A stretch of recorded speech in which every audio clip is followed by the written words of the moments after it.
Pillars for an excellent marriage. Today we look at the effects of trauma in marriage. We keep on discussing about the type of marriage that is going to be a remnant in this generation. Because in this modern society, what the enemy has targeted so much is the institution of marriage. And we said marriage is a union between two mature opposite genders. And marriages are struggling. And one of the things making many marriages to struggle is trauma. If you enter into a marriage or you have a traumatic experience along the journey, if you do not heal, if you do not go past that trauma produces an energy that makes the marriage very feeble. There are people who were brought up through torturous systems, a situation whereby in your upbringing you were brought up with a whip. There are people who went through various traumas like torture. Others went through the trauma of rape. Others went through the trauma of parental death. Maybe the parents died, and that shock, you have never been able to go past it.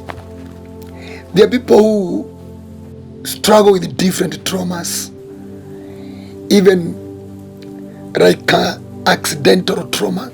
You got involved in an accident and you were traumatized. There are people who are fighting betrayal traumas. Somebody betrayed you and was very close to you, and that shock. Because what makes one traumatic might be different from one person to another. And many people are coming mostly from trauma of torture, trauma of rape, trauma of death. There is also trauma of punishment, and especially at school. There are teachers who were beating us, and that bitterness encompassed itself in the heart, and you've never been able to go beyond it. So when trauma, a person who is traumatic is in the marriage, if it is not handled and resolved, can it affect the marriage? Yes. Trauma brings what we call the effect of trauma in marriage. Number one is it generates trust issues. A traumatic person is very difficult to trust. And go and do your own research. People who have a traumatic history, they struggle very much with confidentiality and secrecy of their lives. They cannot trust anyone. Yes, they have trust issues, and on a very serious way. They are always insecure. A traumatic person, and this comes by itself. They are always insecure. Something else is intimacy problem. If a traumatic energy is at the center of marriage, intimacy becomes a very huge problem. For instance, if you bring a person aboard who was sexually molested, has never disclosed anything, has never discussed anything, it's just their breeding in the heart, and now they come in the marriage. Do you want to tell me they will be able to fully express themselves intimately? They have so many reservations because intimacy triggers those fears. Something else is emotional disconnection. A traumatic person, they are not emotional. They are insecure. They struggle with the issues of doubt and fear. So they don't connect emotionally. That's why you can keep on hearing people going for counseling, saying this marriage is very cold. I don't know, it does not have any esteem or enthusiasm.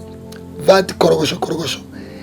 Trauma has a potential of killing you emotionally. You just become like an ice. Something else is communication difficulties. Traumatic people, they don't know how to express themselves. Number one, because of the fear of being misunderstood, or because of the fear of even being seen from the point of that incident, or for the fear of that incident risking repeating itself. So communication difficulties. Somebody who is traumatic, having a conversation, in most cases you speak at each other, not to each other. Something else is anger and irritability. Traumatic people have anger issues and they are easily provoked. They are of short temperance and they are easily irritated. Irritation. You can do something very minor. In them, irritation builds up and they fume. They can even eat you raw. It is trauma. And if you do not understand your wife who has a trauma, or you understand your husband who is struggling with the trauma, and help that person heal, I'm telling you, you live condemning that person, and eventually that marriage will crash. Something else is avoidance behavior. Traumatic people have the tendency of avoiding. That is why you see, you can do something and a person pretends. Many traumatic people, they mostly pretend, especially if they notice you do not understand them. They enter into pretending, avoidance behavior, where you can long them and they pretend they did not see what you did. They just ignore it, and that is not healthy for a marriage, because eventually it will blow up one day, because you still think you have been treating this person correctly, only to realize you have actually been terrorizing this person, extending the trauma. Another thing is low self-esteem. Traumatic people are not enthusiastic.